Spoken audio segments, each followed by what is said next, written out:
Hello friends, எல்லோரும் எப்படி இருக்கீங்க? நல்லா இருக்கீங்களா? நான் நல்லா இருக்கேன். நான் வந்து இன்றைக்கி பூஜைக்கு பூ பறிச்சுட்டு போவோம். 5:30 மணிக்கு போல் செடியெல்லாம் தண்ணி ஊற்றிட்டு மாடியில் காஞ்ச துணியெலாம் எடுத்துக்கிட்டு அப்படியே கீழே இருக்குது வாசலில் செம்பருத்தி செடி. அது வந்து மாடியில் நின்று பறிக்கலாம் ஈஸியாக. அதனால் பூ பறிக்க தான் வந்தேன். பூ பறிச்சுக்கிட்டு அப்படியே துளசி செடிக்கெல்லாம் தண்ணி ஊற்றிட்டு துளசி பறித்தேன். கஷாயம் போடுன்னு சொல்லிட்டு எல்லாேருக்கும் சளி பிடிச்சிருக்கு. அதனால் கஷாயம் போடுறேன்னு சொல்லி துளசி பறிச்சுக்கிட்டு வந்து சாமி படத்துக்கெல்லாம் பூவை வச்சுட்டு விளக்கேற்றி சாமி கும்பிட்டுட்டு அந்த கஷாயம் போடுறேன்னு சொல்லிட்டு துளசி இலை, நொச்சி இலை, ஓம இலை, அப்புறம் பப்பாளி இலை வந்து கொரோனா பீரியடில் எவ்வளோ யூஸ்ஃபுல்லாக இருந்ததுன்னு உங்களுக்கே தெரியும். அது அவ்வளோ நல்லது சரின்ட்டு அதையும் எடுத்துகிட்டு வந்து எல்லாத்தையும் நல்லா அலசி பிச்சு போட்டு 3ல் ஒரு பாகமாக ஒரு 3 டம்ளர் தண்ணி ஊற்றி 3ல் ஒரு பாகமாக சுண்ட வச்சு மிளகுத்தூளும் மஞ்சத்தூளும் போட்டேன், கொஞ்சம் சுக்கு போட்டு நல்லா சுண்ட வச்சு எல்லாேருக்கும் ஆளுக்கு ஒவ்வொரு அவுன்ஸு கொடுத்தேன்.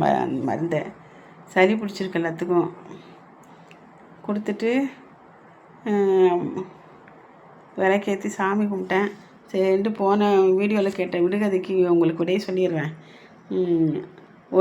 ஒரு அரண்மனையில் 32 காவலாளிகள்னு சொல்லியிருந்தேன். அது வந்து வாய்.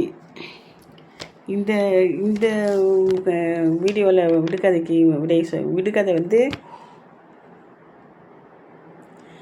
கடலில் கலக்காத நீர், யாரும் குடிக்காத நீர், அது என்ன? இந்த வீடியோவில் விடுகதை தான். இது தெரிஞ்சால் நீங்கள் கமெண்டில் சொல்லுங்கள். தெரியலன்னா அடுத்த வீடியோவில் நான் விடுகதைக்கு விடை சொல்லிடுறேன். நான் ஒரு வீடியோவில் 2 விடுகதை சொல்கிறேன். உங்களுக்கு பிடிக்கலன்னு நீங்கள் சொல்லுங்கள். பிடிச்சிருக்கா என்னன்னு சொல்லுங்கள்.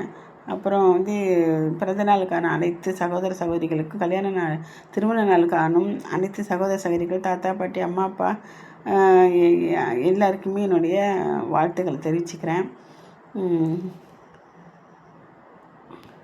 ஏன்னா 10 மிளகு இருந்தால் பகை வீட்லேயும் சாப்பிட்லான்னு சொல்லுவாங்க. ஏன்னா பயப்படாமல். அதனால் நம்ம வந்து எதுக்கும் எந்த மூலிகை நம்ம வந்து சேர்த்துக்கிட்டாலும் அதில் 2 மிளகு சேர்த்து சாப்பிட்டா ரொம்ப நல்லது. அதனால தான் நான் சரி மிளகு போட்டுட்டு சுக்கு போட்டு மஞ்சத்தூள் வச்சு கலந்தேன். கஷாயத்தில் கலந்து நல்லா கொதிக்க வச்சு 3ல் ஒரு பங்காக தண்ணி சொண்டுனதும் அதை இருத்து 3 பேருக்கு